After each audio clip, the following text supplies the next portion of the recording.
Here is the long-form narrative script tailored for natural, fluent American English. It is crafted for YouTube voiceover storytellers and completely softened for automated text-to-speech platforms. My name is Erin, and I'm 33 years old. Not too long ago, I experienced what can only be described as the ultimate family betrayal. It all went down on the night my parents set up a dinner for my birthday at an ultra-exclusive steakhouse in downtown Chicago. Halfway through the meal, my mother leaned over to my father and whispered that with everyone's attention elsewhere, they should send my older brother right then and there to change the locks on my apartment. My brother quietly got up and slipped away from the table. An hour later, he walked back into the dining room, pale as a ghost, muttering under his breath that armed private security guards were already patrolling the property. What he didn't realize was that the high-rise luxury condo in downtown Chicago he had just tried to breach actually belonged entirely to me. Before we go any further, if you've ever had to stand your ground against toxic family members who undervalued you and tried to take away everything you worked for, please drop a like on this video. Growing up in the affluent North Shore suburbs of Chicago, appearances were everything to my parents. My mother, Susan, and my father, David, spent their entire lives carefully curating this grand, spotless public image of an old-money family. But underneath all that polish, our home life was cold and purely transactional. Every interaction felt like a cruel survival game where I was always assigned the role of the failure. My brother, Jason, who is 2 years older than me, was the golden child. At 35, handsome and loud, he was molded perfectly in my father's image as the quintessential corporate climber. In my parents' eyes, Jason could do no wrong. Meanwhile, I was treated like the family disappointment, or at least, that was their they spent years feeding everyone else. The evening of my 33rd birthday started out no different than any other suffocating family gathering. We were seated at a plush round table in an exclusive downtown steakhouse. Massive crystal chandeliers cast a warm light over pristine white tablecloths, and expensive Napa Valley Cabernet clicked gently in crystal glasses. I wore a simple black dress, hoping to get through the night without incident, but my dramatic family never missed a chance to cause a scene. My sister-in-law, Melissa, sat right next to Jason. She was pregnant with their first child and making sure everyone in the entire dining room knew it. As the waiter poured sparkling water into her glass, she ostentatiously cradled her barely visible bump and smiled sweetly. I sat across from them, quietly cutting into my dry-aged ribeye, while listening to my father brag endlessly about his latest commercial real estate venture.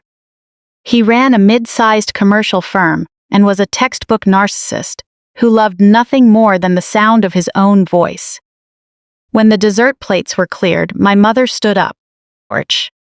She tapped her silver spoon against her wine glass, making a sharp clinking sound to command the attention of our table and the wealthy diners around us. I braced myself. My mother's birthday toasts were never actually about the person turning another year older. "I'd like to propose a toast," she announced, her well-rehearsed voice cutting elegantly across the room. Tonight, we're gathered to celebrate Erin's 33rd birthday. But more importantly, we're celebrating the true future of this family. Jason and Melissa are expecting a baby boy, a new generation to carry on our family legacy. Jason beamed, raising his glass high, while Melissa giggled and rested her head on his shoulder. I kept my expression entirely neutral. Taking a slow sip of my wine, I let the blatant disrespect wash right over me. It was my birthday dinner, yet I had been demoted to a mere footnote at my own event. My mother wasn't done with her performance, though. She smoothed the front of her designer dress and looked straight at me, her eyes sharp and calculating. Her smile was cold. "Since the whole family is together tonight, we have an important announcement regarding our family's future," Susan said with a condescending tone. "Erin, as you know, you're just a struggling entry-level bookkeeper handling small shops. You have no family to support and no real career prospects. Because of that, you really don't need that spacious downtown penthouse anymore. Porch. The entire table fell dead silent. I carefully set my glass down, looking at my mother while waiting for the punchline of this cruel joke. It wasn't a joke. Jason and Melissa need the space for a top-tier nursery, my mother continued, her voice loud enough for neighboring tables filled with corporate executives to hear clearly. They need the best location in the city. Porch. You'll be moving out by the end of this weekend. We've already arranged a small studio apartment for you out in the suburbs. It's much better suited for your modest income. I stared at her, feeling that familiar, heavy humiliation settling in. They were genuinely trying to publicly evict me from my home on my birthday, in a crowded luxury restaurant. Porch. I had lived in that downtown apartment for 3 years. It was my sanctuary. Yet my parents stubbornly believed they could manipulate every single aspect of my life like a puppet. I didn't cry, and I didn't yell. Years of navigating their toxic behavior had taught me that giving them an emotional reaction only fed their control. Instead, I calmly picked up my napkin and daintily dabbed my mouth. Porch. I won't be moving out of my apartment, I said, keeping my voice low and completely steady. I like my home just the way it is. My father let out a harsh laugh. Leaning back in his leather chair, he crossed his arms arrogantly. Don't be unreasonable, Aaron. You walked away from your master's program at Northwestern 5 years ago. Porch. You should consider yourself lucky to live in a property backed by the family trust. We're offering to help you find a new place, and you should be grateful. Jason is building real value in society, and for his growing family, he deserves a proper residence. The sheer nerve of his words was staggering. 5 years ago, I had indeed left that intense graduate program. Porch. But the real reason I had to walk away was a closely guarded secret within our family. A secret they were now weaponizing against me. They mistook my silence and my choice to keep a quiet, private life for weakness. They assumed that because I didn't brag, I was a total failure. At that moment, my mother leaned close to my father. Porch. She meant for her voice to be a whisper, but she deliberately made it loud enough to carry across the table. Since everyone's attention is focused elsewhere right now, why don't you have your son go over and change the locks on her apartment right this second? Once she's locked out, she'll have no choice but to accept our new arrangement. I caught every single word. Porch. I watched my father give Jason a subtle nod. Jason immediately wiped his mouth, tossed his napkin onto his plate, and stood up. He grabbed his expensive coat from the back of his chair. "Excuse me, ladies," he said, flashing a smug smile at a passing waitress. "I have some urgent family matters to handle. I'll be back before the check arrives." Porch. He strode out of the restaurant with an air of complete arrogance, as if he owned the entire city of Chicago. Melissa watched him leave with absolute admiration. My parents turned their focus back to their wine, looking thoroughly pleased with their ruthless maneuver. They thought they had executed a brilliant takeover. Porch. They expected me to burst into tears and beg for mercy, or throw a dramatic scene and run out of the building. They wanted a show, but I refused to play my part. I simply leaned back comfortably, signaling the server to pour me another glass of top-shelf red wine. I checked my watch, noting the exact minute Jason left the table. Porch. I knew that during Chicago evening traffic, the drive to my downtown building took roughly 20 minutes. My phone started vibrating frantically inside my handbag, but I ignored it completely. Tonight, I was going to remain absolute composure. My mother stared at me from across the table like a predator, waiting for its target to break down. Porch. She wanted my voice to tremble. She wanted my eyes to fill with tears. When none of that happened, her lips pressed into a tight, frustrated line. What she hated most was when I refused to play the helpless victim in her script. In her mind, I was supposed to be weak, incapable, and entirely dependent on them. Porch. Are you even listening to me, Aaron? My mother snapped, her voice sharp enough to cut through glass. I just informed you that you have to vacate your apartment. and you're just sitting there staring at your wine glass. Have you completely lost touch with reality? Orch. I'm fully aware of reality, Mom, I replied in a conversational tone, as if we were discussing the weather over Lake Michigan rather than my impending eviction. I just find it fascinating that you chose my birthday dinner to announce you're handing my home over to Jason. Melissa let out an exaggerated sigh, placing her hand on her chest to play the role of the sympathetic sister-in-law. Orch. Aaron, please don't make this difficult, she murmured softly. Jason and I feel terrible about asking you to leave, but you have to understand that bringing a new baby into the world changes everything.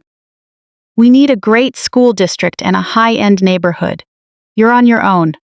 You really don't need a prime 2,000 square foot space all to yourself. This is just a practical decision. Orch. My mother nodded aggressively. Exactly, she said, bringing her hand down on the table. You should be thanking us, Aaron. Finding you a place in the suburbs is doing you a massive favor. It's not like you could ever afford the rent on a penthouse with your meager income anyway. Orch. If the family trust hadn't backed you, and if your father and I hadn't stepped in to sponsor you, you would have ended up on the street 5 years ago. I let her words sink into the heavy air. 5 years ago. That was the specific timeline my parents loved to bring up whenever they wanted to remind me of my supposed downfall. Orch. Back then, I was enrolled in one of the top forensic accounting master's programs in the country, earning top marks and securing a path toward an elite career in high finance. Then, out of nowhere, massive unauthorized loans suddenly appeared under my name. My credit score collapsed overnight, and my federal student aid was immediately revoked. Orch. I could never trace who had submitted those fraudulent applications. The banks treated me like a major risk, and the university administration viewed me as a financial liability. Meanwhile, my parents used the disaster as proof that I couldn't handle the pressures of adulthood. I was forced to leave the program and rebuild my life from scratch out of the ashes. Orch. All the while, my parents spread a convenient lie among our relatives, claiming that I had simply broken under academic pressure.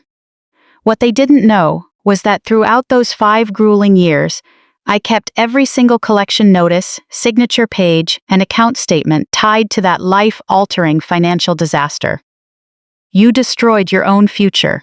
My mother kept going, her voice rising. Orch. Guests at nearby tables were making no effort to hide that they were listening.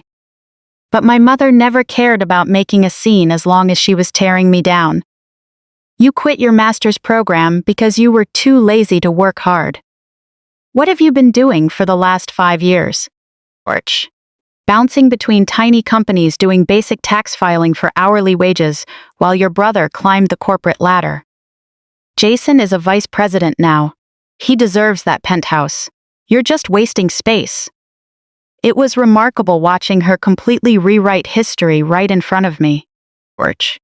The only reason she truly believed I was a failure was because I didn't wear head-to-toe luxury brands to family dinners or drive an oversized luxury SUV. I had intentionally kept my personal life completely private to prevent them from prying into my real financial situation. My silence had allowed them to build a massive tower of arrogance out of their own false assumptions. Orch. I took another slow sip of wine. It really was an exceptional vintage, and I intended to enjoy every drop. You know, Mom, I said, setting my glass down, I really admire your dedication to Jason. The lengths you're willing to go to make sure he's comfortable are truly something to behold. I'm not sacrificing anything, my mother snapped back. I'm making a sound family business decision. Orch. You're 33 years old with nothing to show for it. No partner, no kids, no real career trajectory. It's embarrassing, Aaron. Truly shameful. We're sick of pretending your little bookkeeping hobby is a real career, and we're tired of subsidizing your life. I shifted my focus to my father. He had been sitting quietly, swirling the bourbon in his glass, and letting my mother do all the heavy attacking. Orch. He always preferred playing the stern, dignified patriarch while letting my mother act as the enforcer. Speaking of sound business decisions. Dad, I said, shifting the topic entirely. I was reading an in-depth analysis on the Chicago commercial real estate market a few days ago. It looks like a lot of traditional real estate firms are facing severe liquidity issues right now. Porch. My father's thick eyebrows knitted together. He clearly hated my sudden change of subject, especially the idea of me trying to speak on his area of expertise. What nonsense are you talking about, Aaron? Market downturns, I clarified, keeping an innocent, curious expression. I was just wondering how your firm is navigating the current economic climate. Porch. Some of my bookkeeping clients were complaining that credit lines for commercial developers are drying up fast. They mentioned that over-leveraged traditional firms are finding it almost impossible to restructure their debt. I certainly hope your company isn't facing any of those liquidity troubles. My father let out a harsh, barking laugh. Porch. He looked at me as if I were a small child trying to explain high-level physics to a professor. Leaning forward, he planted his elbows firmly on the table, invading my personal space with pure condescension. And that exact ignorance is why you need to move out to the suburbs, Aaron. He mocked, his voice dripping with contempt. Porch. You read one free article online and suddenly think you understand macroeconomic trends? That's absurd. You know nothing about corporate real estate or structured finance. You spend your days crunching numbers for corner bakeries and dry cleaners. Don't try to sit at the adults' table and discuss complex business maneuvers that your tiny brain can't comprehend. Porch. I tilted my head slightly, feigning innocent curiosity. So your firm is completely secure then? You aren't worried at all that your primary creditors might suddenly call in your major corporate loans? My father rolled his eyes and let out a loud sneer. My company is untouchable, he announced proudly. Porch. We have ironclad relationships with the largest private wealth management entities in the Midwest. Just last week, we finalized a massive debt restructuring deal with a top-tier private equity firm guaranteeing our operational liquidity. Real business is about leverage. You'll never understand that because you've never held any real capital in your life. Melissa chimed in, nodding in agreement. Porch. David is a true financial genius, Aaron, she added. I bit my lip hard, holding back a laugh. My father was actually completely right about one thing. Real business was all about leverage. What he couldn't possibly dream of was that the top-tier private equity firm he was bragging about was entirely owned and controlled by me. Porch. I was the anonymous founder and CEO of the firm holding every single piece of his debt. I held his leverage. I literally owned the roof over his head. Well, I said smoothly, it sounds like you have everything under control, Dad. I'm glad your creditors are so accommodating. My father waved his hand dismissively. Leave the real business worries to the adults, Aaron. Porch. I gave a polite nod and took another bite of my steak, letting a comfortable silence settle over my side of the table. For the next hour, the dinner played out exactly as they had envisioned. My parents ordered another outrageously expensive bottle of wine to celebrate their big win over my living situation. Porch. Melissa spent 20 minutes showing my mother photos of luxury nursery furniture, while my father lectured the server on the exact temperature a medium-rare steak should be served at. They were completely relaxed in their arrogance, genuinely believing they had put me in my place once and for all. Porch. I sat there quietly enjoying my birthday meal, feeling a sense of absolute calm I had never experienced around them before. In the past, a night like this would have driven me to tears in the restroom, or left me hyperventilating in my car from a panic attack. I would have spent weeks desperately overanalyzing how to please them, or earn a shred of their approval. Porch. Now I simply watched them with quiet amusement. It was like watching people standing on a beautiful beach, admiring the view, completely unaware that a massive tsunami was building just off the coast. They were so busy congratulating themselves on their clever eviction scheme that they didn't even bother asking how I planned to respond. Porch. They just assumed I would pack my bags and quietly vanish to the suburban exile they had chosen for me. I ordered a slice of chocolate cake for dessert and savored every single bite. Just as the server was clearing our dessert plates, the heavy wooden doors of the private dining area burst open. Jason walked back into the room, but every bit of his cocky swagger was gone. Orch. He was practically jogging toward our table, looking disheveled and frantic. His expensive coat was draped messily over his arm, his tie pulled loose, and despite the freezing Chicago wind outside, sweat was beaded on his forehead. All the color had drained from his face, making him look like he had just seen a ghost. Orch. As he approached, Melissa beamed, expecting him to slide back into his seat and exchange a victorious glance with my parents. Instead, Jason completely ignored his pregnant wife, rushing straight past her to lean over my mother. His hands shook violently as he gripped the back of her chair. Orch. He tried to keep his voice down, but the sheer panic in his tone made every word crystal clear to everyone at the table. "Mom, there are people there," he gasped out, his voice cracking. "Armed private security. They're posted right outside the apartment door, and there are guards patrolling the lobby." The second I touched the door lock, they nearly took me into custody. Orch. My mother's wine glass slipped right out of her hand. It hit the table with a loud clatter, spilling dark red wine across the white linen tablecloth like a bright stain. "What on earth are you talking about?" she demanded, her voice rising in sharp panic. "What security guards?" Jason wiped the cold sweat from his forehead, looking around nervously. "I don't know," he whispered harshly. Orch. They were in full tactical gear. They demanded my identification and warned me I was trespassing on private corporate property. I had to run for my life back to the elevator before they called the police. My mother turned her terrified gaze to my father.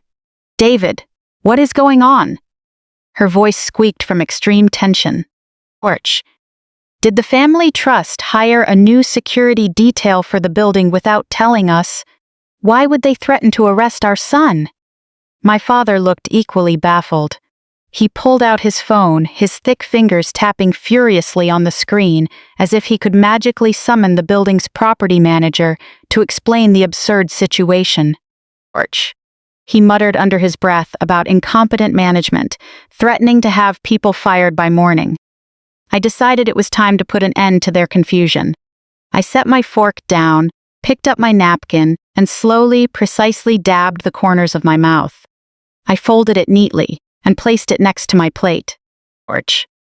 "Oh, it sounds like you met my private security team," I said in a clear, conversational voice.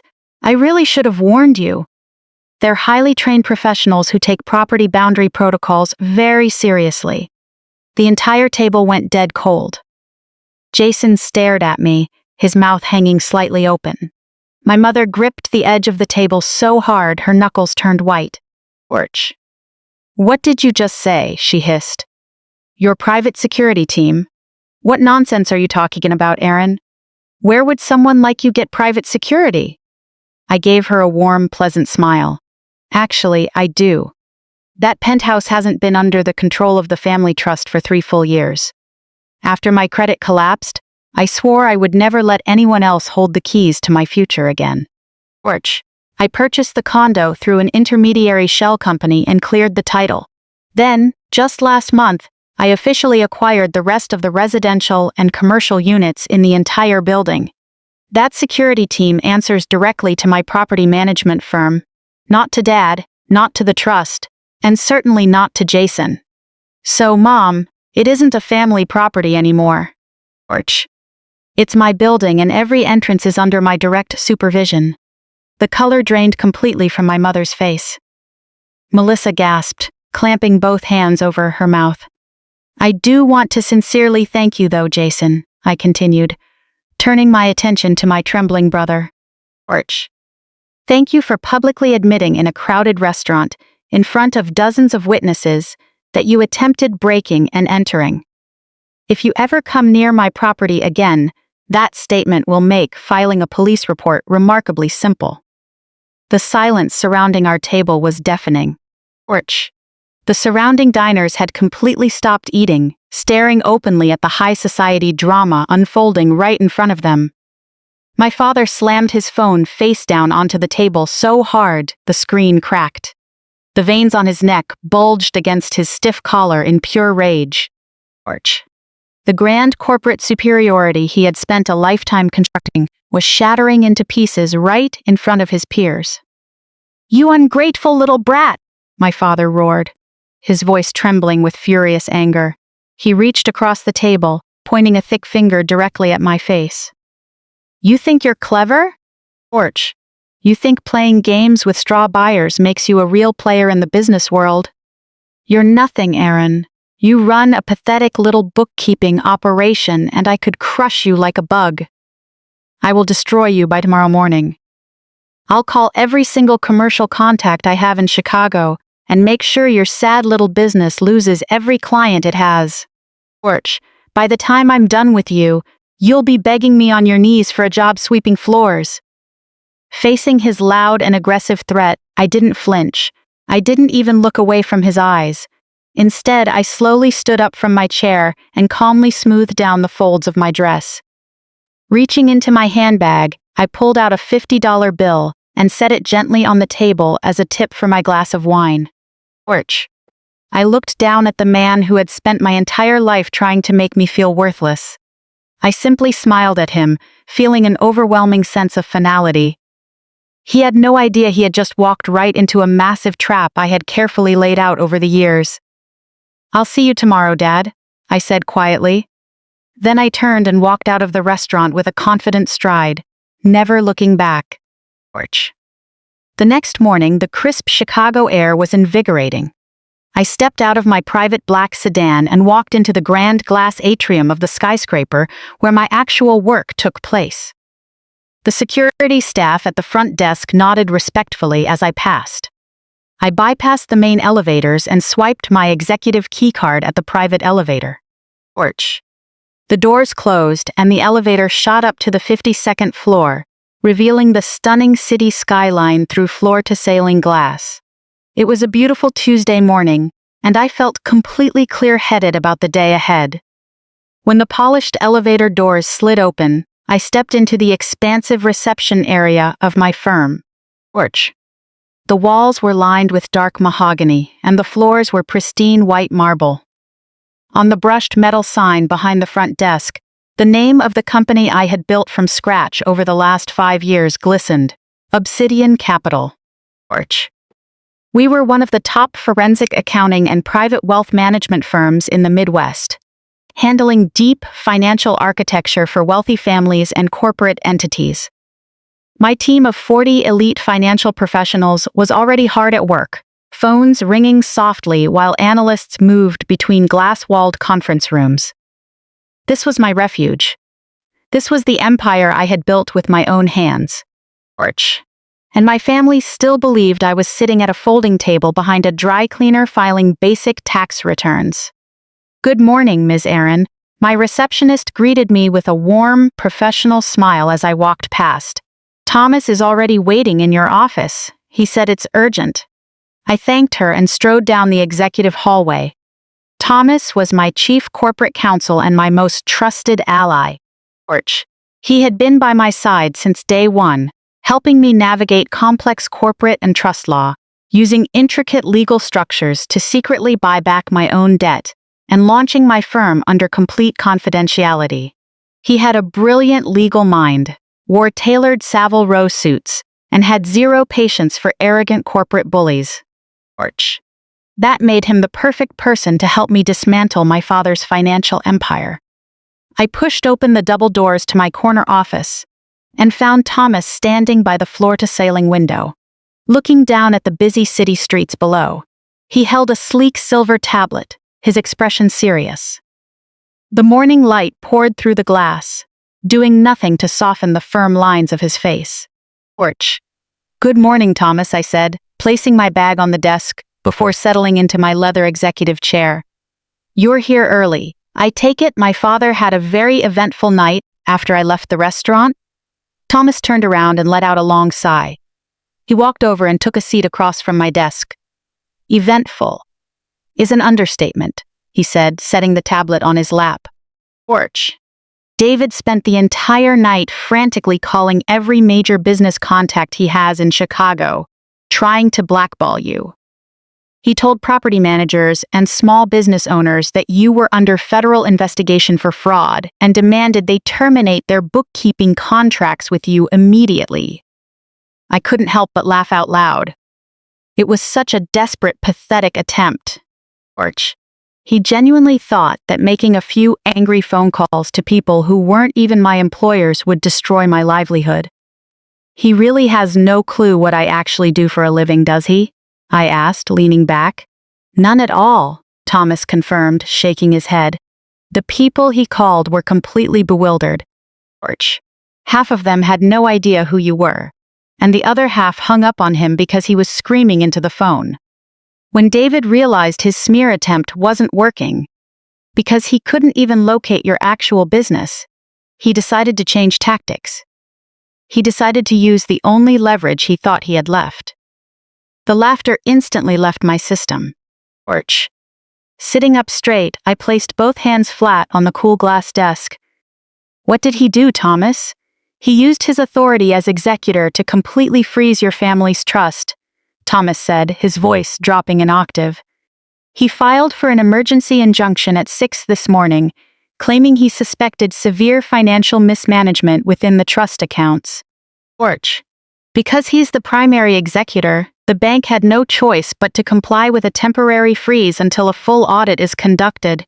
He bypassed the usual board approval process entirely by claiming there was an imminent risk of capital loss. I stared at Thomas, trying to digest what he was telling me. Porch. The family trust was a massive entity holding properties, investments, and liquid assets for our entire extended family.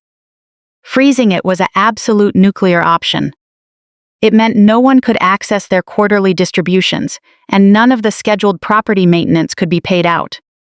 My mind instantly locked onto the one specific account my father knew I monitored like a hawk. Porch. Aunt Carol, I whispered, a cold knot forming in my stomach. Thomas nodded slowly, his eyes burning with quiet indignation. Yes, he said softly. The freeze applies to the medical guarantee fund established specifically for Aunt Carol. The bank has halted all outgoing transfers. Porch. The $50,000 quarterly payment scheduled to be wired to her assisted living facility this afternoon was forcibly canceled. My vision blurred for a split second as a wave of pure, unfiltered fury washed over me. Aunt Carol was my father's older sister, and the only person in our entire extended family who had ever given me genuine love and support. Porch. When I was a little girl, she was the one who remembered my favorite books and secretly bought me art supplies when my parents refused. She was a quiet, gentle soul who never played the toxic status games my parents obsessed over. 5 years ago, she suffered a severe stroke that left her partially paralyzed and requiring round-the-clock professional care. Porch. She lived in a high-end residential medical facility just outside the city, and the family trust was legally obligated to cover her expenses.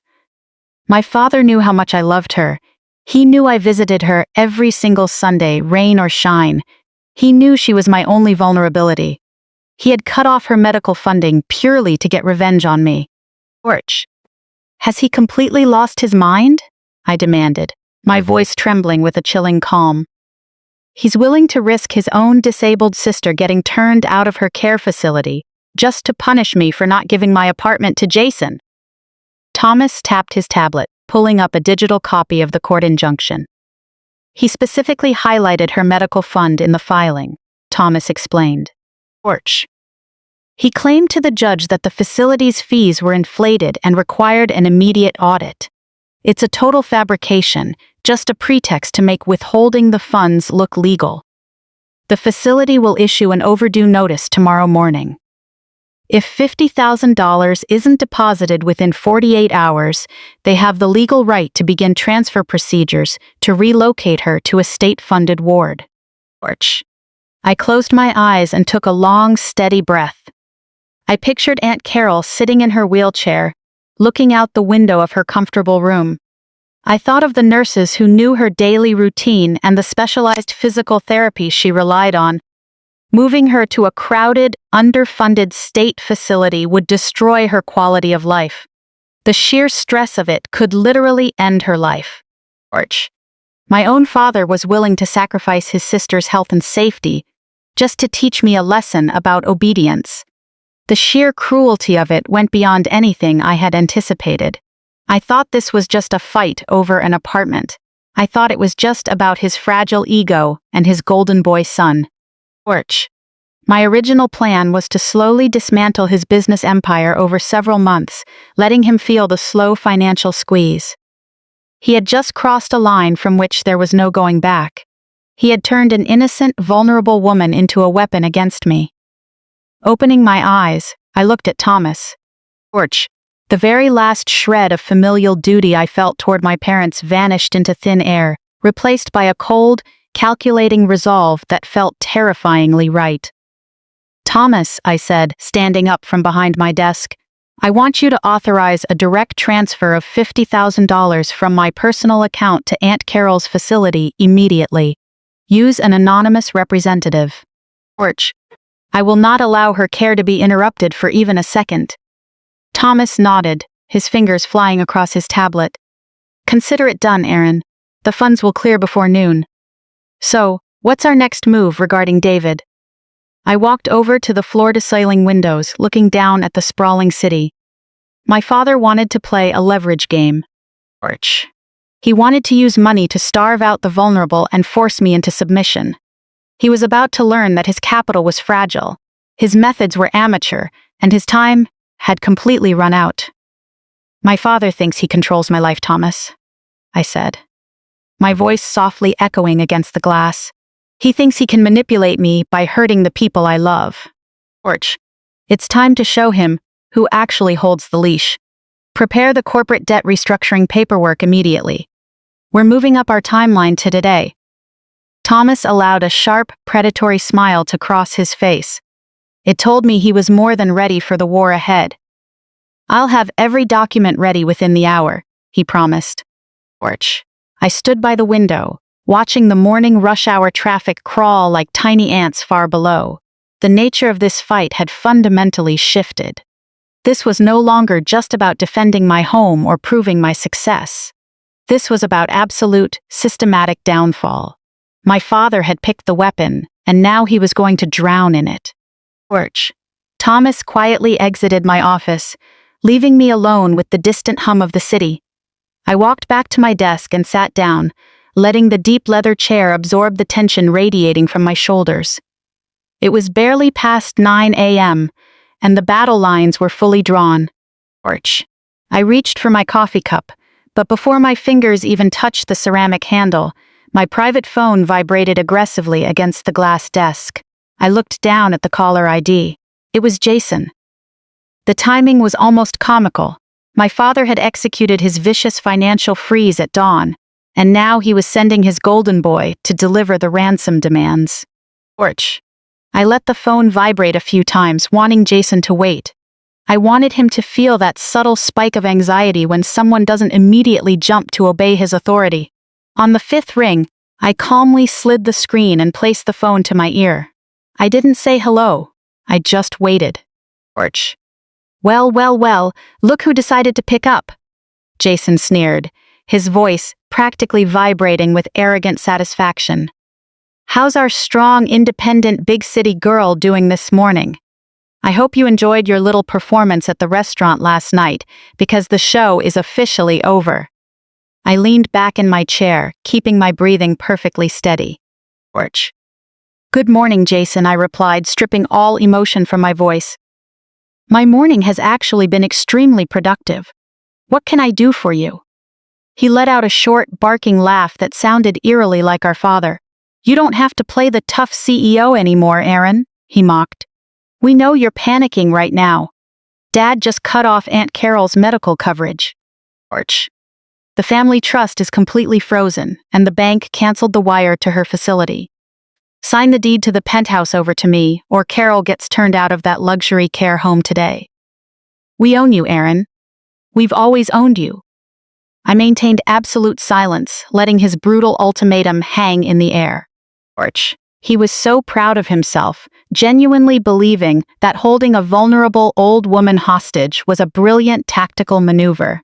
He thought he held ultimate power. "Are you actually proud of this?" I asked, keeping my tone soft and inquisitive.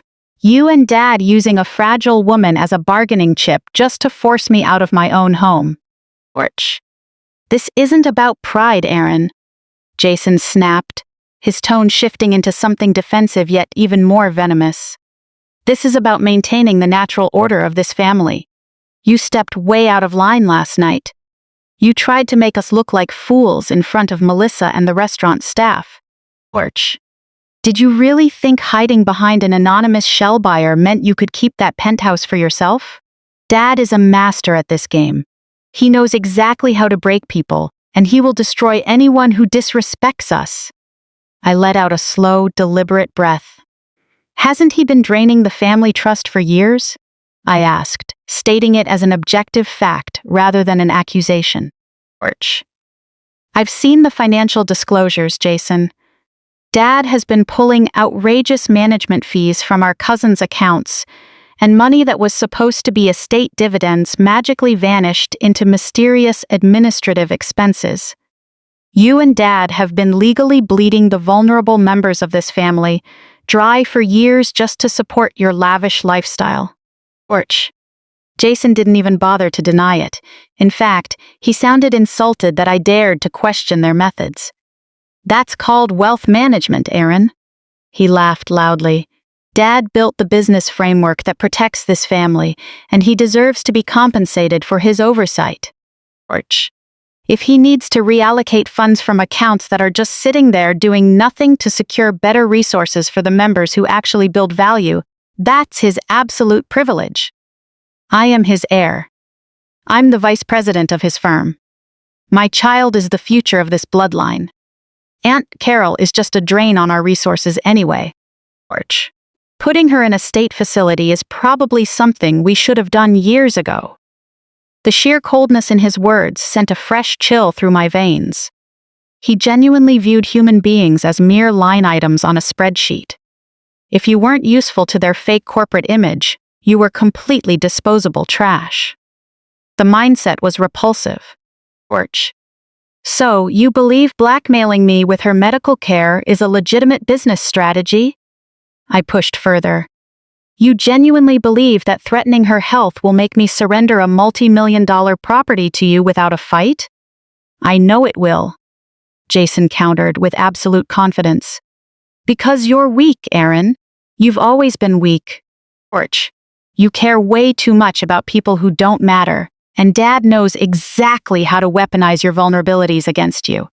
5 years ago, you lost your graduate status, your apartment, and your credit score, and you still didn't stand up for yourself. That's why this strategy works. The legal documents transferring the penthouse deed are already in your email inbox. Print them out, sign your name, and have them delivered to my office by noon today.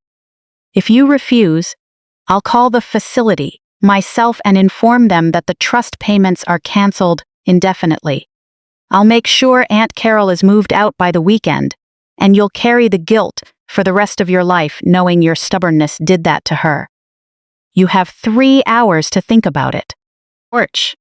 I looked out at the vast Chicago skyline. The morning sun reflected blindingly off the glass facades of neighboring skyscrapers. Jason thought he held a royal flush. He thought he had backed me into a corner where my only option was unconditional surrender. He had no idea that hours ago, I had already wired the funds directly to the facility through a representative account, neutralizing his only leverage without firing a single shot. "You've made a terrible mistake, Jason," I said, my voice dropping to a dangerous whisper. "You and Dad have lived your entire lives under an arrogant assumption. You always think you're the smartest people in the room. You think wearing expensive suits and yelling at people over the phone means you hold real power. But you know nothing about actual leverage, and you have no idea what irreversible consequences look like." Jason let out an exaggerated groan over the line. Save your dramatic speech, Aaron. Are you signing the papers or do I need to call the care home right now? Porch. I'm not signing anything, I replied flatly, and you won't be making that phone call either. Oh, really? Jason sneered. And who's going to stop me? I am, I said, because you don't troll, Jason, you never have. You just believed a convenient lie to make yourselves feel superior. Porch. You can go tell Dad that his little bank freeze was a cute trick, but it isn't going to get him what he wants.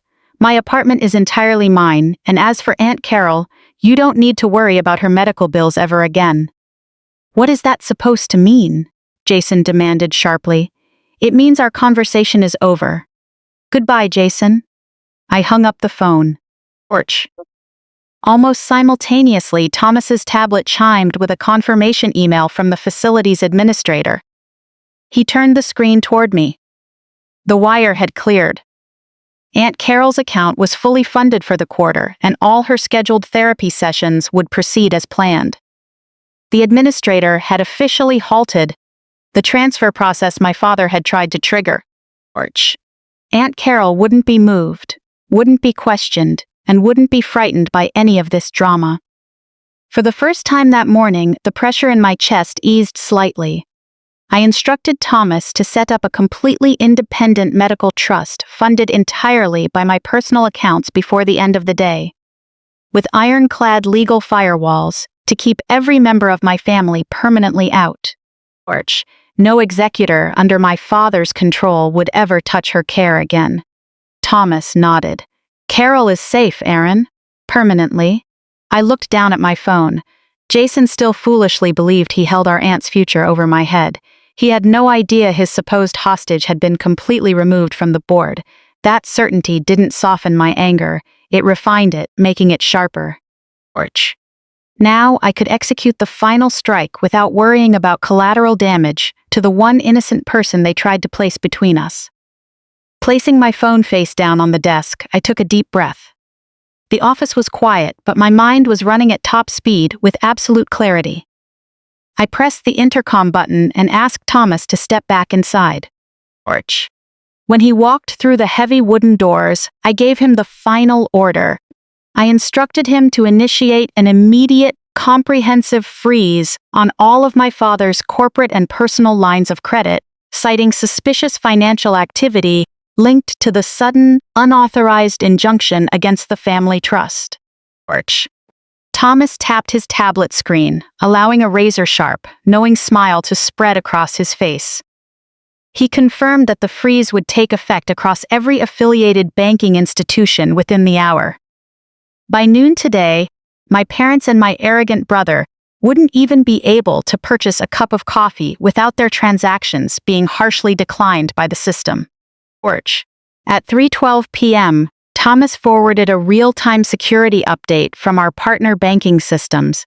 Jason and Melissa were currently standing inside a high-end luxury auto dealership on North Rush Street in Chicago, attempting to purchase a top-tier sports SUV valued at $150,000.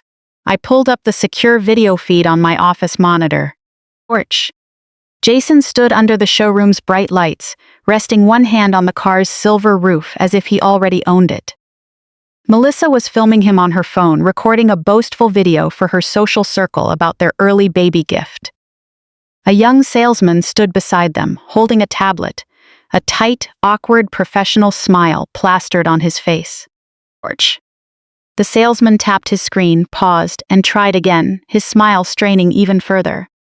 Mr. Wilson, it seems there's a temporary authorization issue, the salesman said politely. Would you like to try another card for the down payment? Jason's laugh was loud enough to echo across the showroom. A temporary issue? Right, just run the black card then. The limit on that card is worth far more than this vehicle. The salesman processed it. A bright red notification popped up on the tablet screen. Transaction declined. Melissa lowered her phone, her smile fading. Jason's jaw tightened. He pulled a second card from his wallet and slapped it hard against the glass desk. Use the corporate account. The finance manager stepped over, typed in the credentials, and waited. Another red notification flashed across the screen. Account restricted. Contact primary creditor. Several customers turned to look as Jason began arguing loudly. "Do you have any idea who my father is?" Jason bellowed. "David Wilson has financed half the commercial developments in this city. Call your regional director right now and get this sorted out, or I'm taking my business elsewhere." The manager tried to keep his tone measured. "Sir, this isn't a system error on our end. Your personal credit cards, your corporate credit lines, and your pre-approval financing certificates have all been restricted. Without verified funds, we cannot release the vehicle." Melissa quietly warned him that people were staring. Jason ignored her, putting my father on speakerphone right then and there. "Dad, they've restricted everything," he shouted. "Every single card, even the corporate accounts are frozen." My father's voice exploded through the phone speakers. "That's impossible.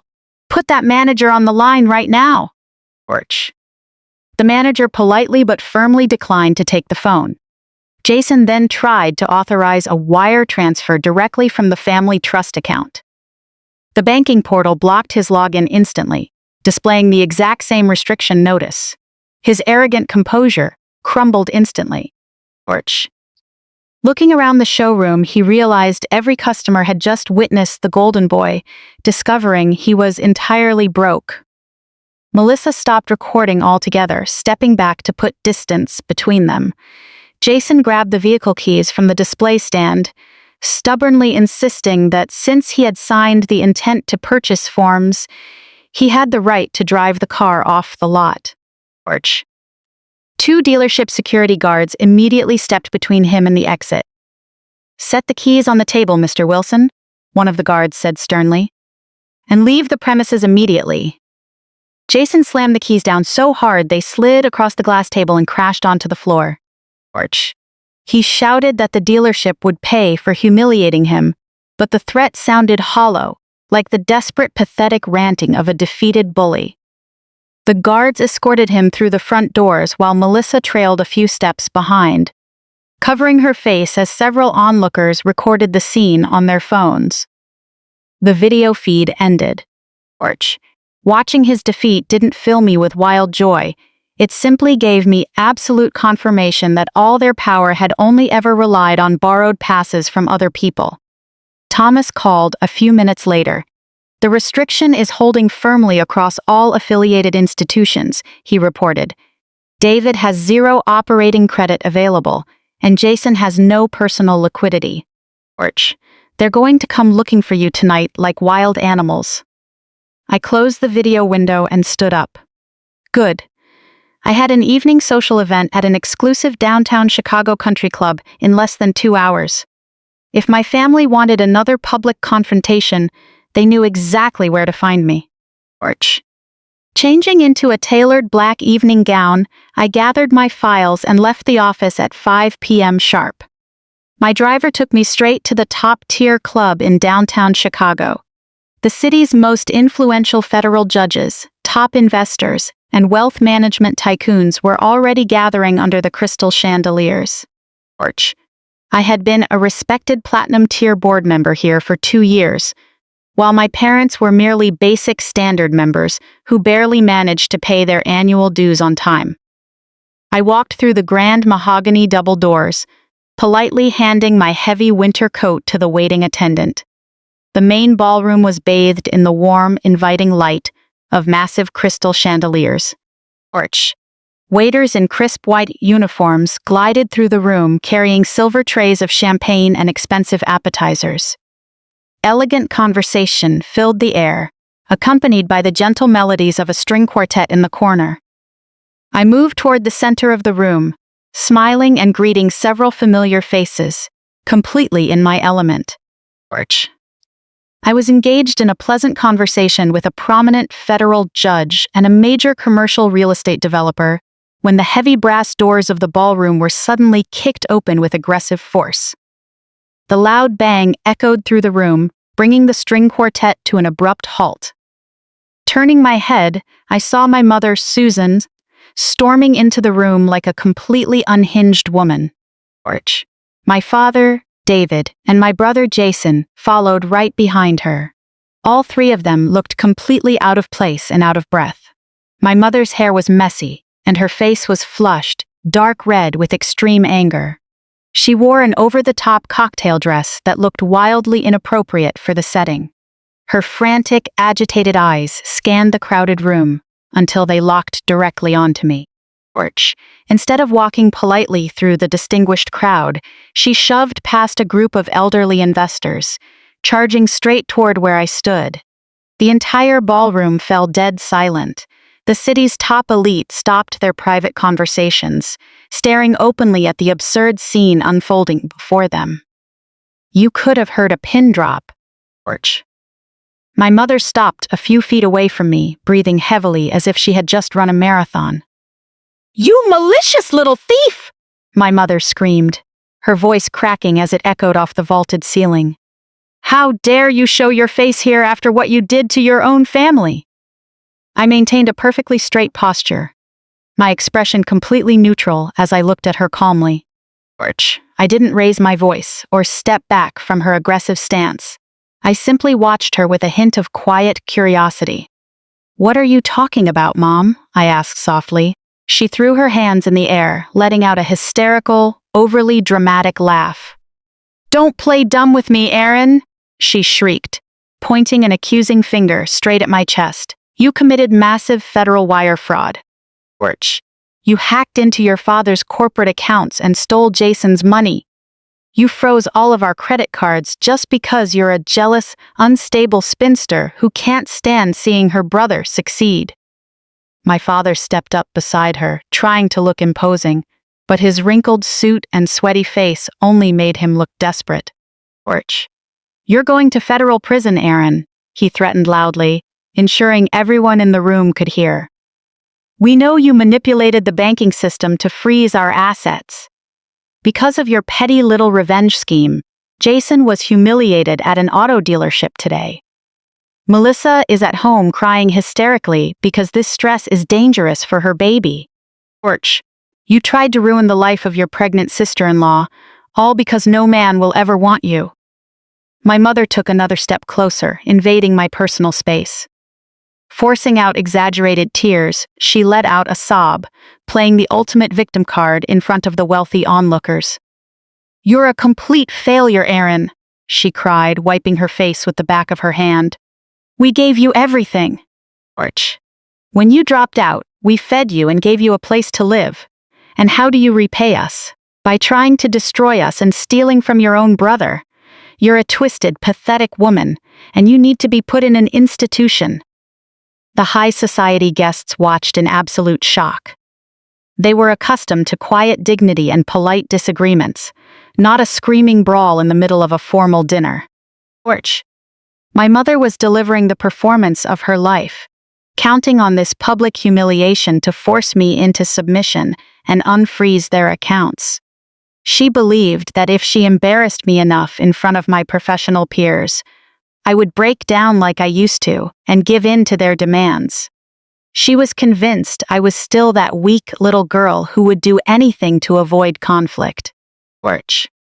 Jason stood behind them, nodding aggressively and staring at me with pure hatred, playing the innocent victim endlessly tormented by a cruel sister. They were all waiting for me to break down and apologize, waiting for me to run out of the building in tears just like before. But I was never going to be that easily manipulated, broken girl ever again. I kept my gaze steady, watching my mother stand there breathing heavily, waiting for my collapse. I didn't flinch from her pointing finger, nor did I bow my head in fear. Instead, I raised my right hand slightly, catching the eye of the club's general manager. Mr. Harrison was a tall, distinguished gentleman who had managed the country club for over a decade. He knew the core secrets and true financial standings of every family in that room. Seeing my signal, he immediately stepped forward with 3 burly security guards walking purposefully toward the center of the confrontation. Seeing the manager approach, my father puffed out his chest, straightening his tie under the assumption that Mr. Harrison was coming to assist him. Harrison, my father called out, using the manager's last name like a servant. Thank goodness you're here. My daughter has lost her mind and is causing a scene. I demand you remove her immediately. Mr. Harrison didn't even look at my father. He walked straight up to me and gave a polite, respectful bow. Good evening, ma'am, he said, his voice clear in the quiet room. Arch.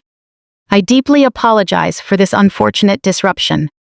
How would you like me to handle the situation? My mother let out a furious gasp. What is wrong with you? She demanded angrily, stepping toward Mr. Harrison. Don't you know who we are? My husband just ordered you to throw her out. We are paying members here, and we demand you remove this unstable woman right now. Arch.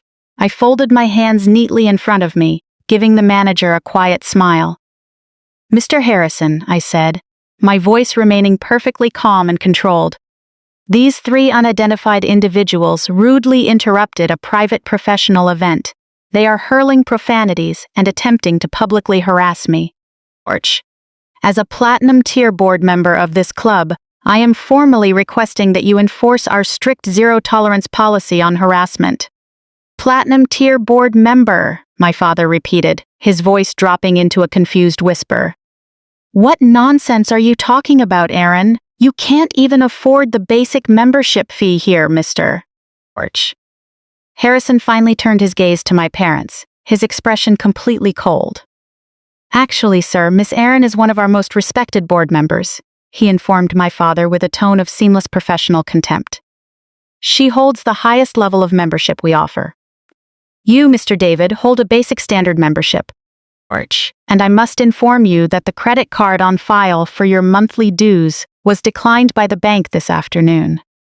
Since your account is currently in default and you are blatantly violating our code of conduct, you are no longer welcome on the premises. You can't do this, my mother shrieked, her voice cracking in desperation as she looked around at the onlookers, begging someone to intervene. Arch. We are respected members of this community. You can't throw us out like criminals. Jason lunged forward, trying to grab Mr. Harrison's arm. Listen to me, you glorified waiter, Jason barked.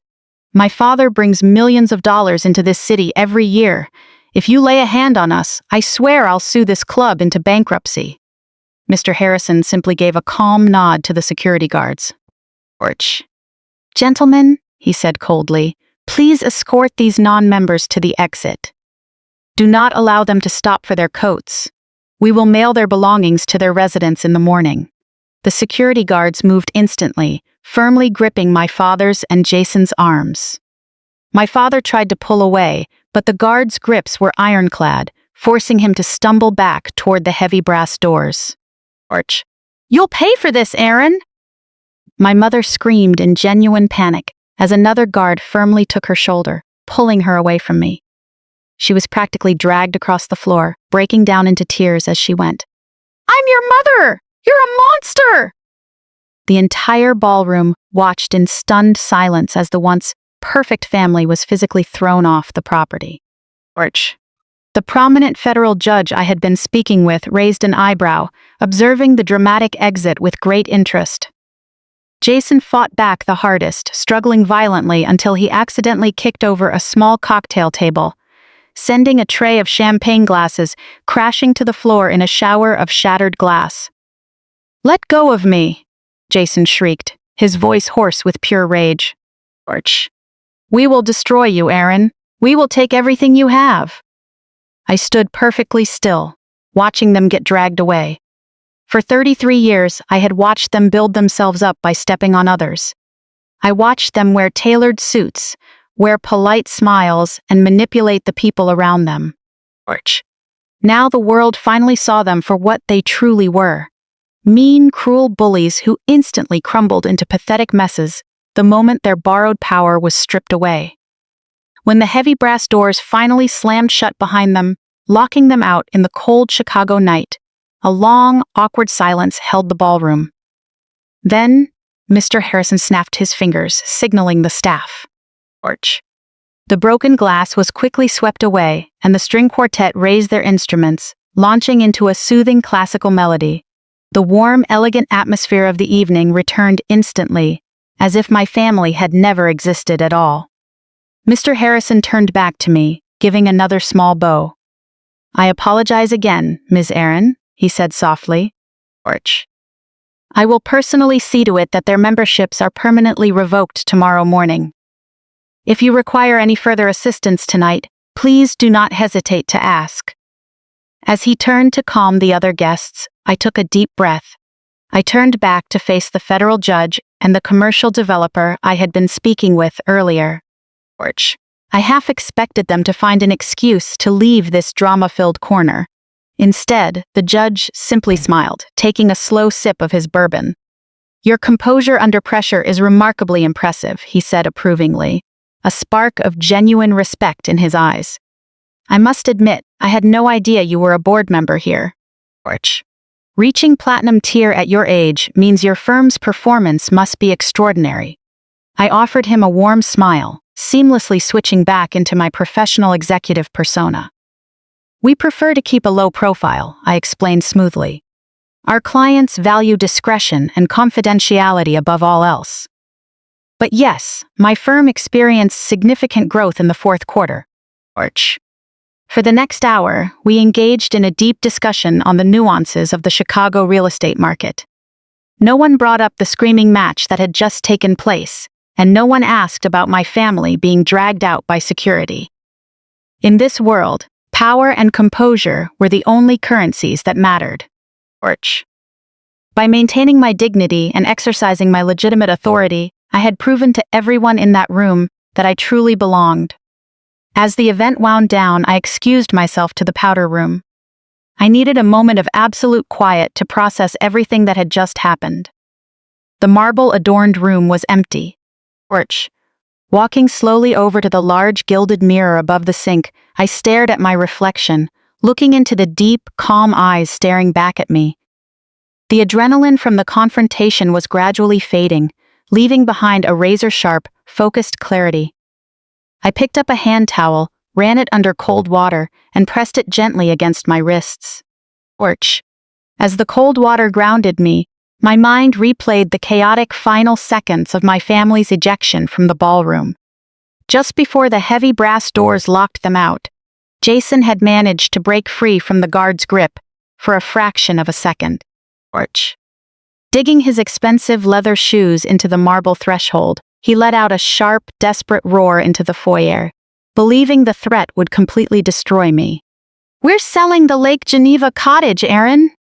he had shrieked, his handsome face contorted into a mask of pure malice.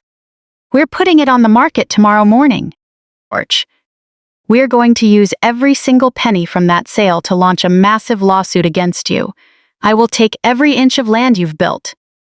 He was weaponizing the one property that held the deepest emotional meaning for me.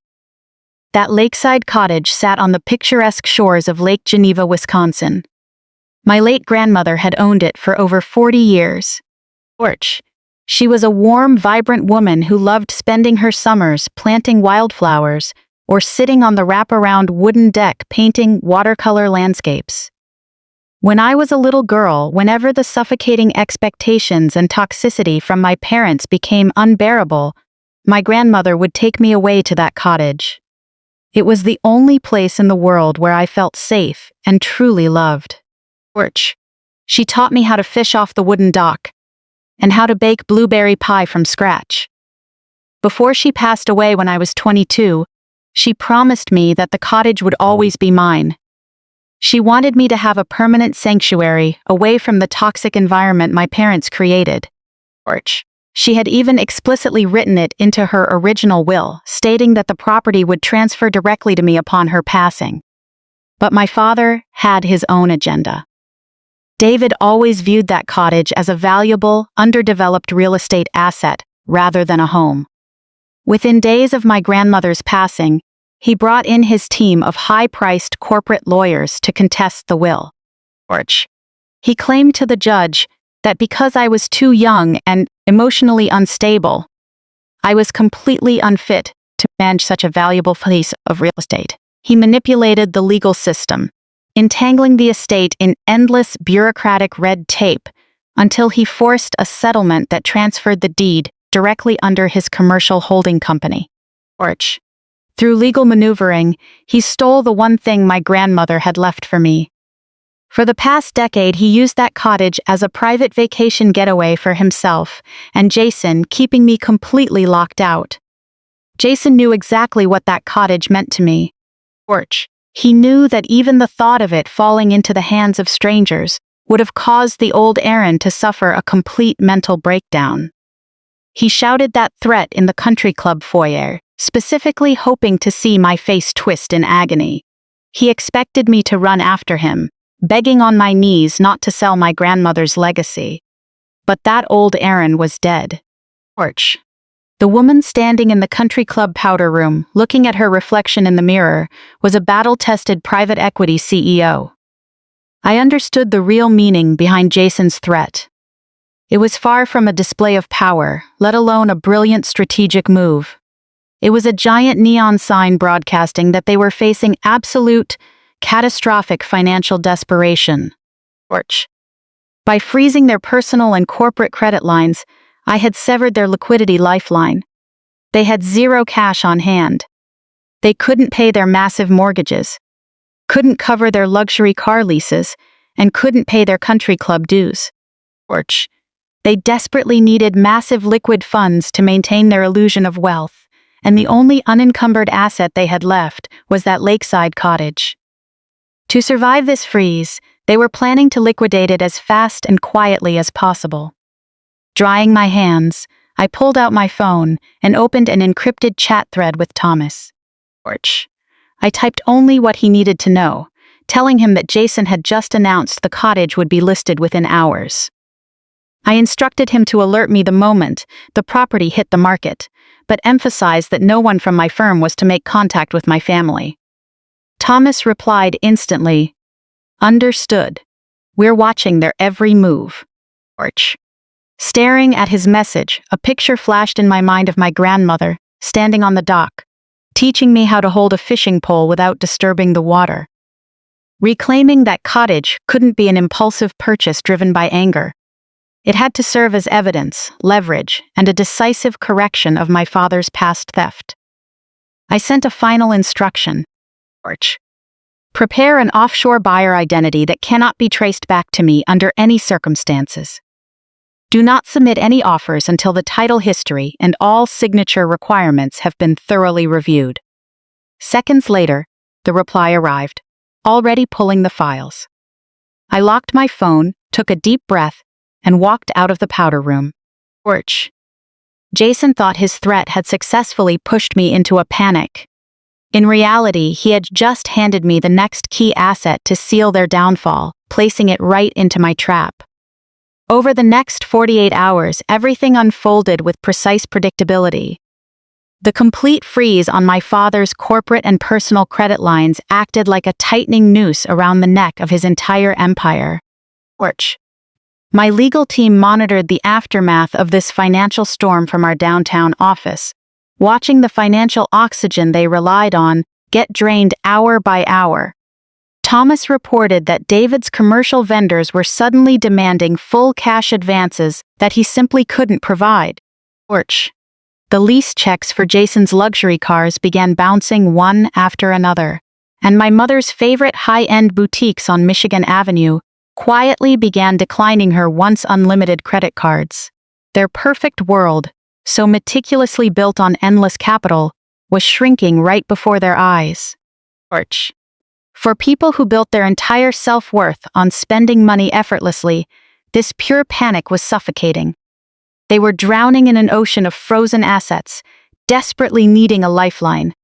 They required massive liquid cash to maintain their wealthy facade and settle the mountain of debts suddenly coming due. Porch. Just as Jason had shouted back at the country club, they officially listed my late grandmother's cherished lakeside cottage for sale. They set an aggressively low price, hoping for a lightning-fast transaction to save their sinking ship. Porch. When Thomas placed the listing agreement on my desk, I looked at the photograph of the beautiful wraparound wooden deck, the very spot where my grandmother used to paint watercolors, and felt no sadness. I felt only a cold, tactical sense of anticipation. I immediately authorized Thomas to use one of our most discreet offshore shell corporations, Torch. We disguised ourselves as an anonymous commercial developer based in the Cayman Islands, looking for quiet private real estate investments in the Midwest. We submitted an all-cash offer, not only refraining from lowballing them, but offering 20% above their already aggressive listing price. We attached a strict yet enticing condition to the proposal: a 10-day closing period. This made it the most profitable and fast-paced cash deal my father had seen in years. We knew that faced with such a massive immediate injection of cash, they would be completely blinded by greed and desperation. Less than 2 hours after receiving the offer, they took the bait hook, line, and sinker. They were so desperate to get their hands on the funds that they completely bypassed standard due diligence on the buyer. They didn't ask a single question about who this overseas developer was or why anyone would pay such an absurd premium for a standard lakeside cottage. They asked nothing. They saw a mountain of cash and ran toward it with their eyes closed. They quickly hired a local title company to expedite the closing documents, desperate to have the funds wired to their account as fast as legally possible. And that was precisely where the trap was set. I had spent years studying the exact legal maneuvers my father used to steal that cottage from my grandmother's estate. I knew that in his arrogant rush to transfer the deed to his commercial holding company a decade ago, he had made a critical mistake. He failed to properly clear a specific historical lien my grandmother had intentionally attached to the property. That lien was a protective measure my grandmother had designed to ensure I would always hold a legitimate claim to the cottage. Now, to provide the new buyer with a clear title and finalize the transaction, the title company would strictly require my direct physical signature on a specific lien release document. They needed my legal, written consent to wipe away my historical claim to the property. Using his extensive legal network, Thomas quietly monitored the entire process as the transaction moved through the title company. He ensured that the necessary release document was generated and, most importantly, sent directly to my father's corporate office for execution rather than my private address. We intentionally placed this ticking time bomb on my father's desk to see how he would handle it. I sat in my office waiting quietly, feeling the tension build in the air. No one in the world understood my father and brother better than I did. I knew their inflated egos and blinding arrogance all too well. To legally execute this sale and get the cash they so desperately needed, they would have to call me. They would have to swallow their pride, invite me to their office, and politely beg me to relinquish my rights to the cottage. They would have to acknowledge my power over the deal. But a man like my father could never bring himself to bow down to a daughter he viewed as a failure. And after being publicly humiliated at the country club, Jason's fragile ego would never allow him to ask for my help. I knew they would never pick up the phone to call me. I knew they would look for a shortcut, believing deep down that rules, laws, and procedures applied only to ordinary people, not to a privileged family like theirs. They viewed the law as nothing more than a suggestion for inferiors. I remained in a state of intense focus for 2 whole days. Every time my office phone rang, I wondered if they had summoned even a shred of courage to request my signature. Yet my phone remained dead silent. They were scrambling in the dark like headless chickens, blindly confident that they could once again place themselves above the system. On the morning of the 3rd day, Thomas walked straight into my office without knocking.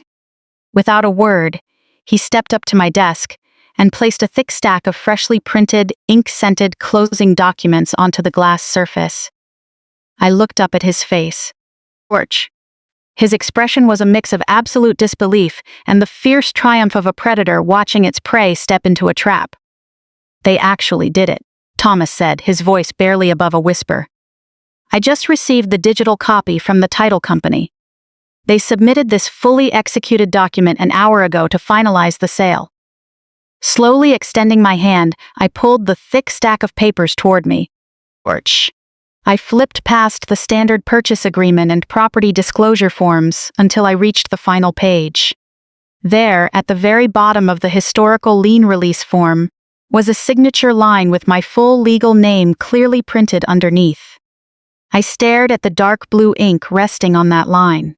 It was an extremely clumsy imitation of my handwriting. Orch. The slant of the letters was entirely wrong, and the stroke pressure looked overly aggressive and rushed. Jason had possessed terrible handwriting since childhood. This was undeniably his handiwork. To force the deal through without my knowledge, he had brazenly forged my signature.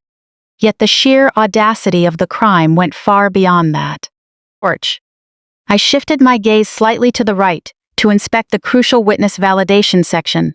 My heart beat violently against my ribs. In that section, clearly signed in bold black ink, were two names, David and Susan. My own father and mother had signed their names as official witnesses to a fraudulent legal document. Orch.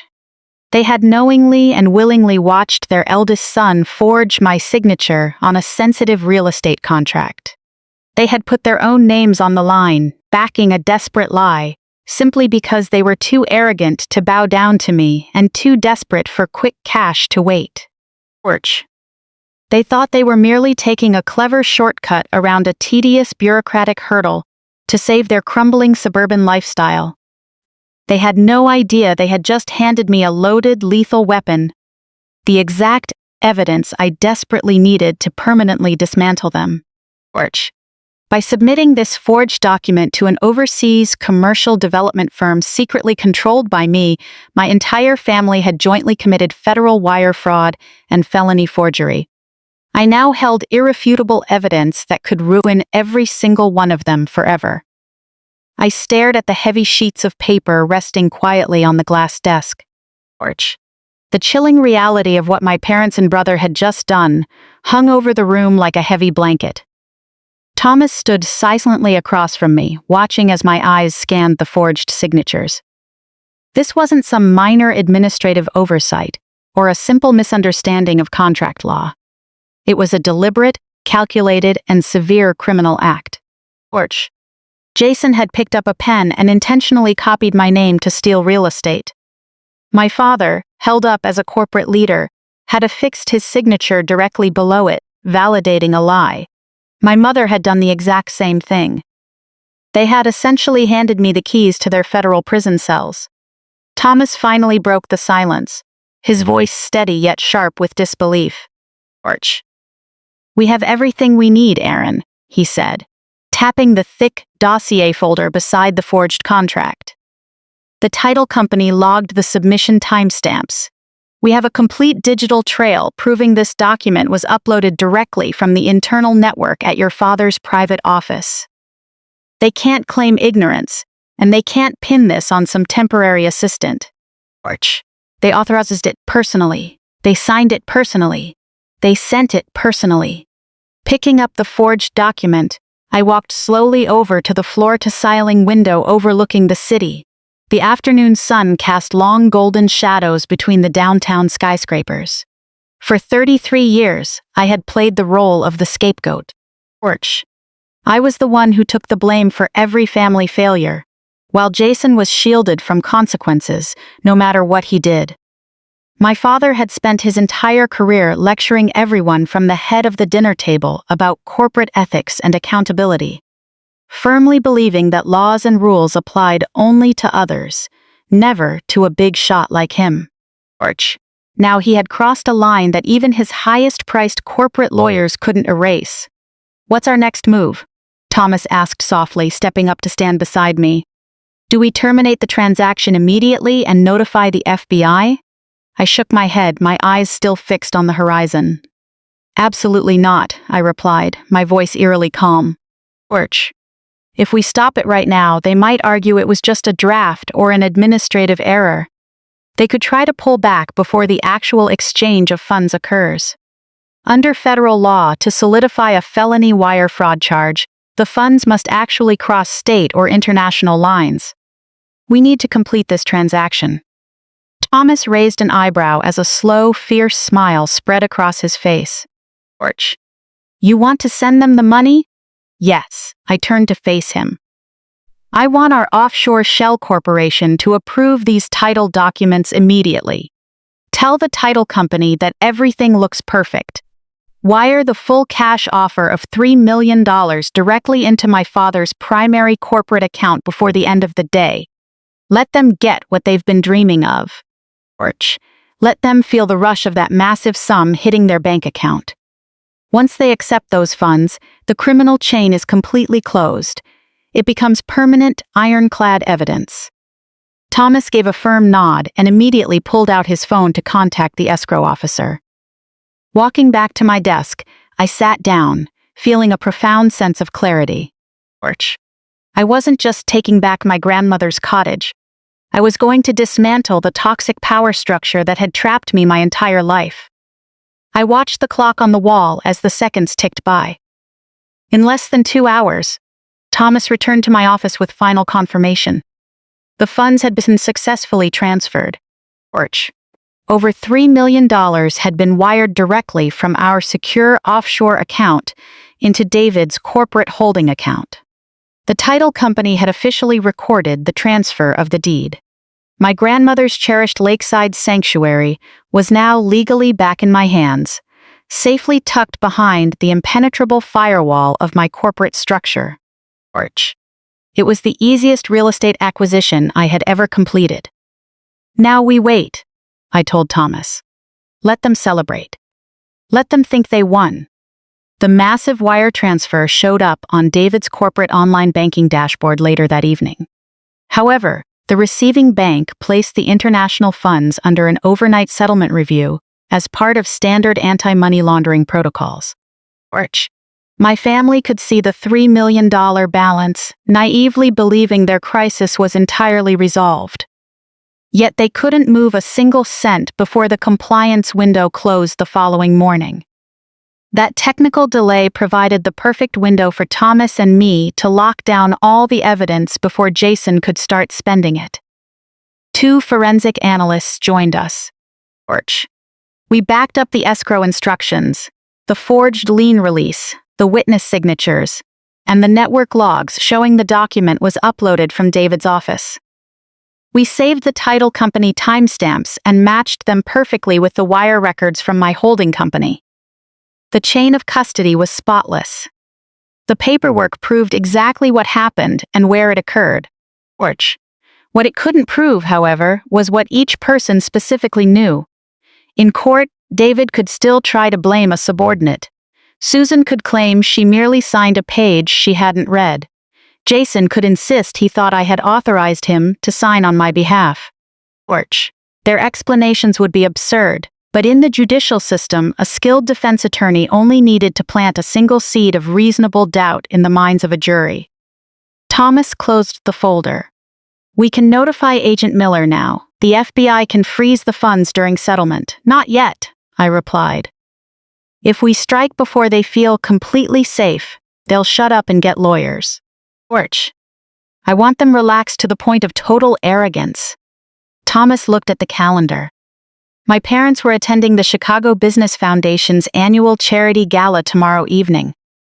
Susan had already booked a high-end salon session. David was having his tuxedo altered, and Jason had arranged luxury transportation for the whole family. George. During the day, they would all gather at the estate to celebrate the successful sale of the cottage and rehearse the stories they planned to brag about at the dinner. That was the exact opening I needed. I instructed Thomas to inform Agent Miller that an official evidence package was on its way, but to hold off on applying for an arrest warrant. First, I needed a direct verbal confession to lock in their knowledge of the forged signature. Once I had that, David would have no employees to blame, Susan would have no careless oversight to hide behind, and Jason would have nowhere to run. I needed something utterly undeniable. I needed them to admit out loud, in their own words, that they knew exactly what they were doing when they signed my name. Opening my desk drawer, I pulled out a digital recording device and connected it directly to my secure office phone line. I dialed the landline at my parents' house, knowing they were all gathered together for a late lunch to prepare for the grand gala tomorrow evening. Porch. The phone rang 3 times before my mother answered. Her voice was light and energetic, clearly floating on the fake high of that recent cash injection. "Hello," she chimed into the receiver. "Mom, it's me, Aaron," I said, intentionally making my tone sound hesitant, weak, and appropriately submissive. "I was hoping to speak to you and Dad for a minute." Porch. A heavy, impatient sigh came over the line. "Aaron, we are incredibly busy right now. Your father is trying on his altered tuxedo, and Jason just got here to help coordinate our car service for tonight. Whatever minor issue you have, can't it wait until next week?" "It's about the lakeside cottage," I said softly. "A property monitoring service I set up years ago suddenly sent me a strange alert. Porch. It says the deed was officially transferred to a new corporate buyer yesterday morning. I'm just really confused because I never signed the historical lien release document."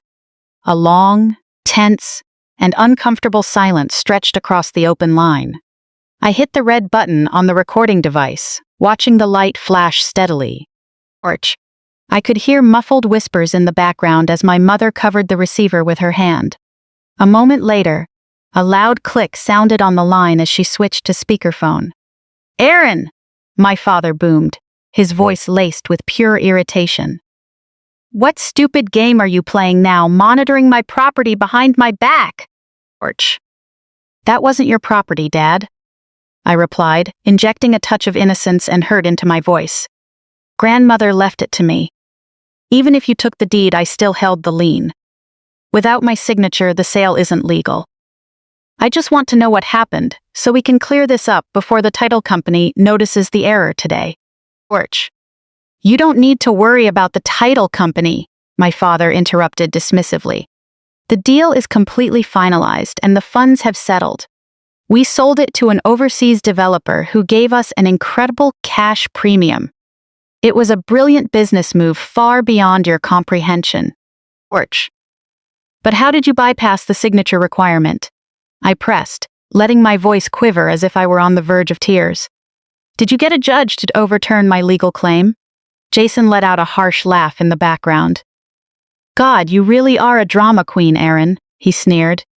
"Nobody went to a judge. We just handled it internally to save ourselves some valuable time."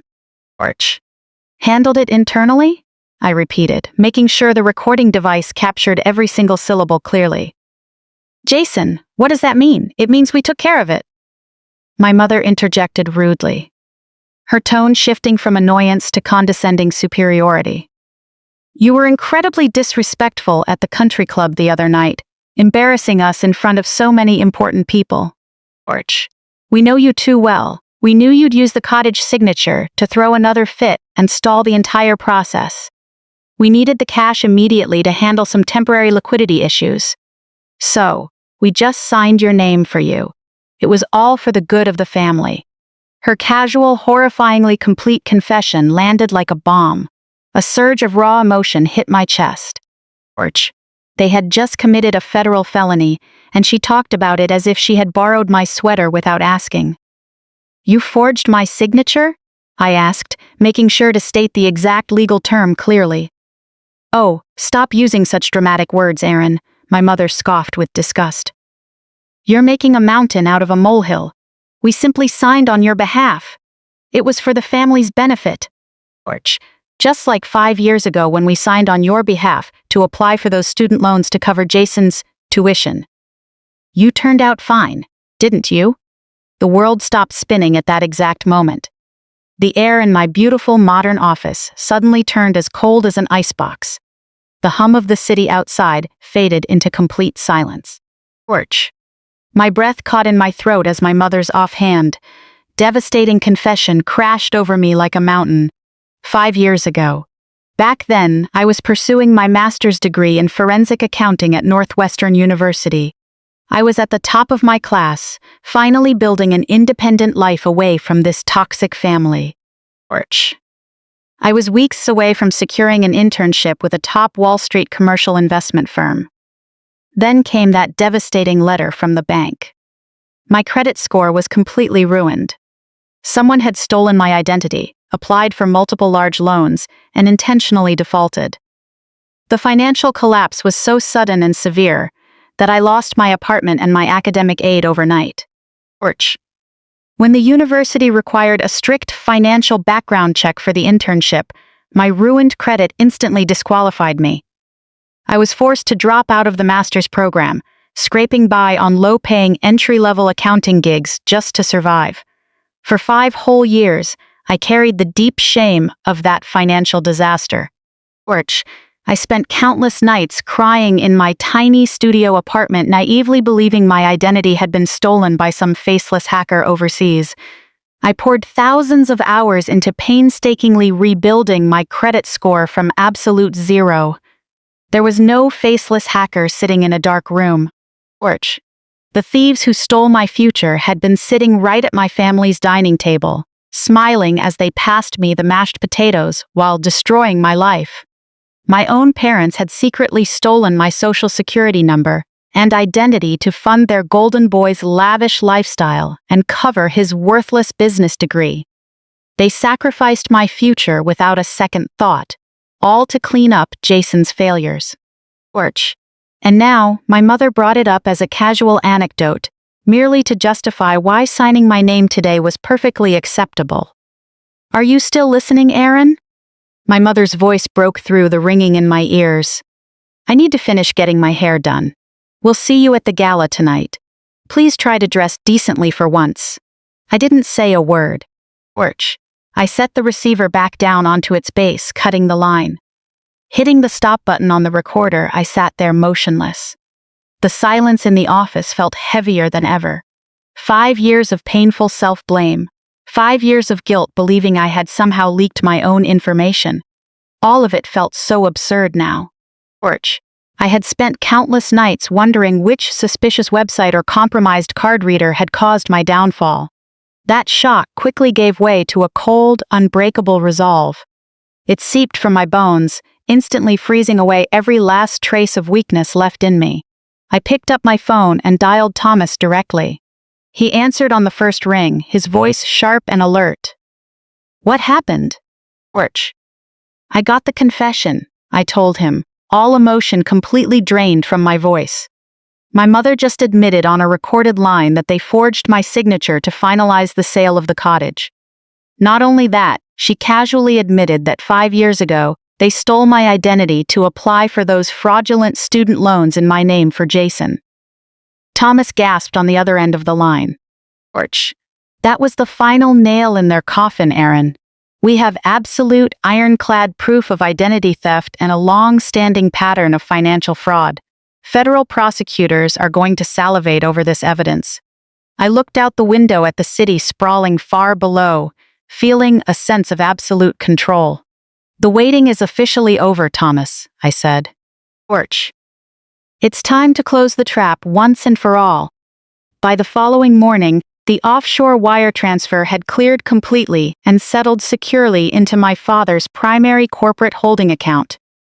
Thomas and our forensic accounting team monitored every penny using escrow records and the automated bank alerts we had put in place. We didn't have to wait very long before my brother made the first fatal mistake of his life.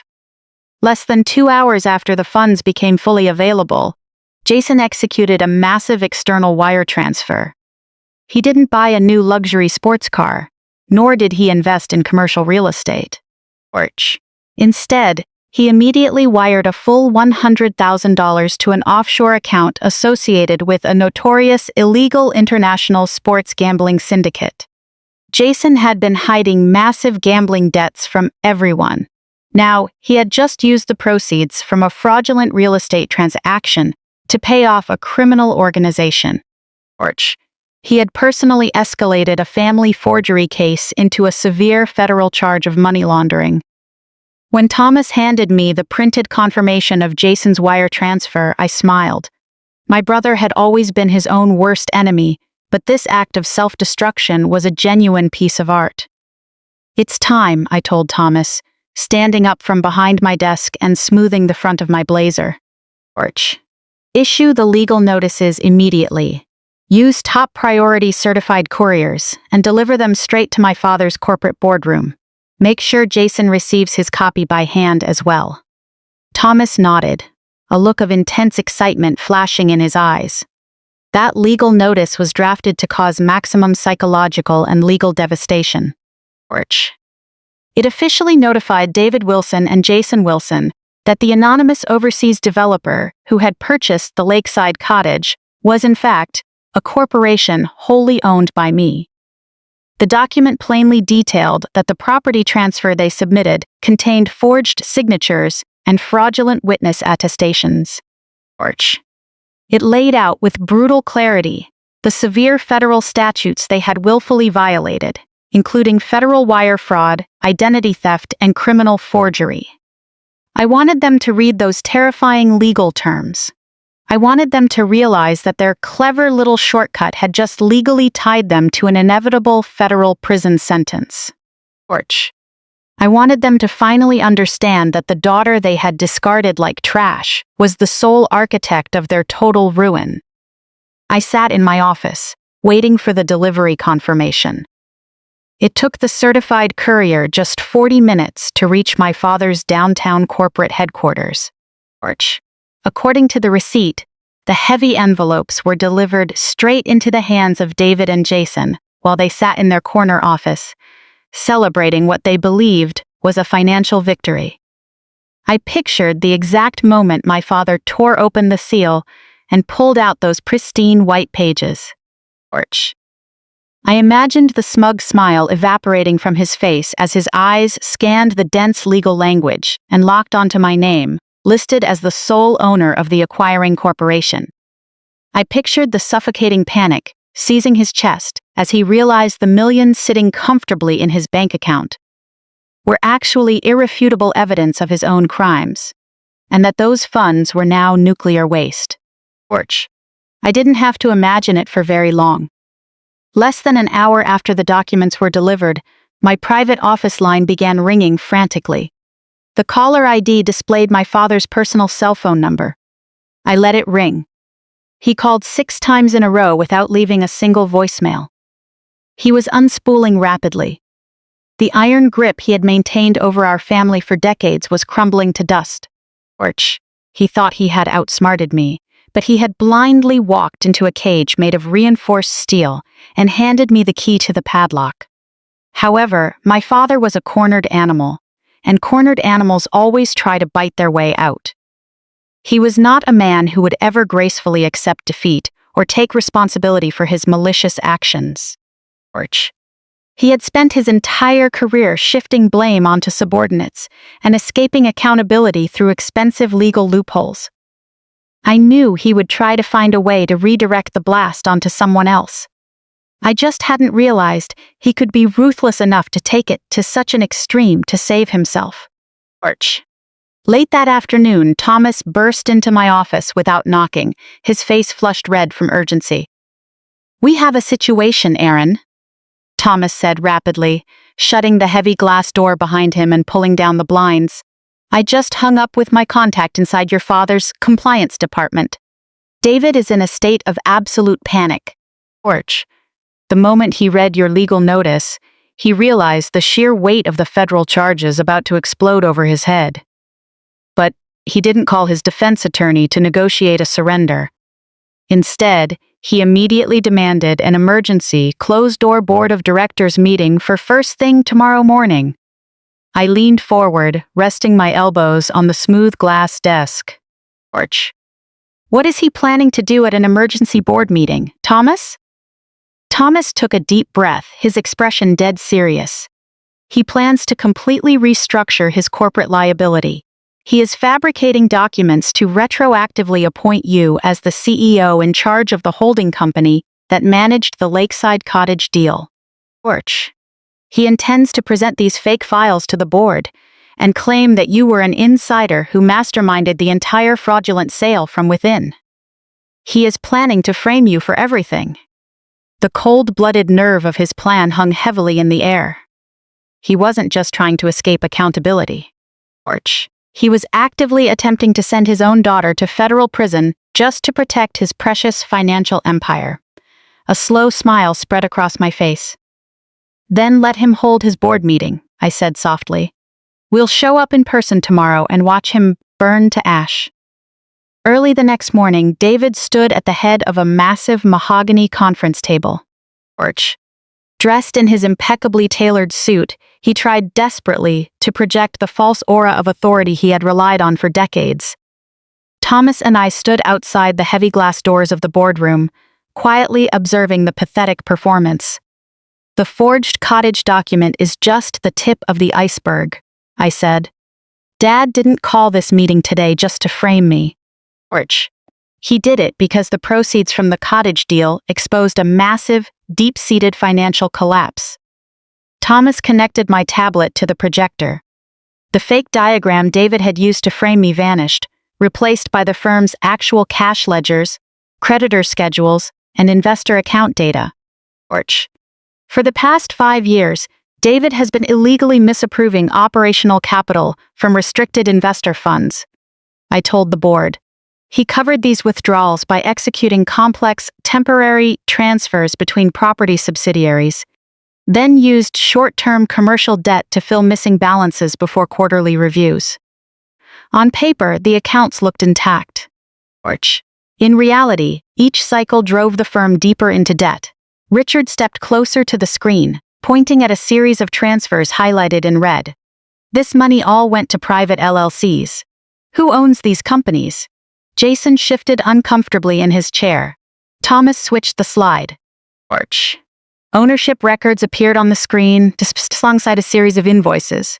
Luxury sports cars, high-end hotel receipts, casino transfer logs, and country club bills. "These shell companies are all controlled by Jason," I said. "Investor money paid for his luxury car leases, extravagant vacations, personal taxes, and massive gambling losses." When an account ran low, David diverted funds from another project, disguising it as an emergency development expense. "This is slander!"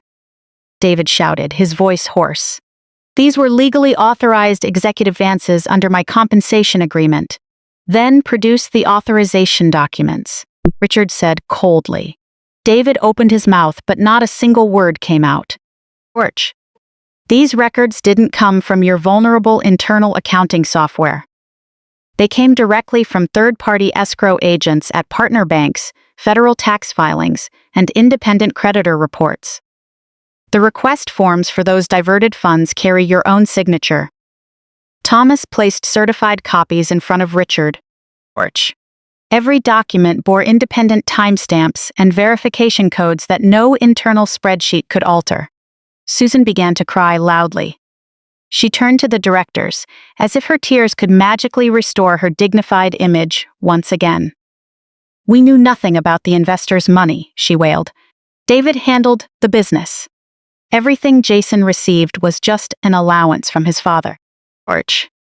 I cut ruthlessly to the next slide. It displayed Susan's signature as a witness on a document transferring funds from a restricted real estate fund to a family entity, used exclusively to pay her personal credit card bills. "You signed the certification documents, Mom," I said quietly. Every page clearly stated that those funds were for business purposes. "When you used investor money to buy designer dresses, did you not think it was a crime?" David slammed his hands onto the table. "Enough. This board has no authority to hold a trial. Erin isn't an executive director or shareholder of this firm. She's an outsider attempting to invent a scandal to steal our assets." Have you ever had to draw a hard line with toxic family members who constantly devalued you? I'd love to hear your experiences in the comments below. If this story resonated with you, please hit the like button, subscribe to the channel, and share this video with anyone who needs a reminder that they have the power to walk away from toxic situations. Thank you for listening. Always remember, you are the sole author of your own incredible future.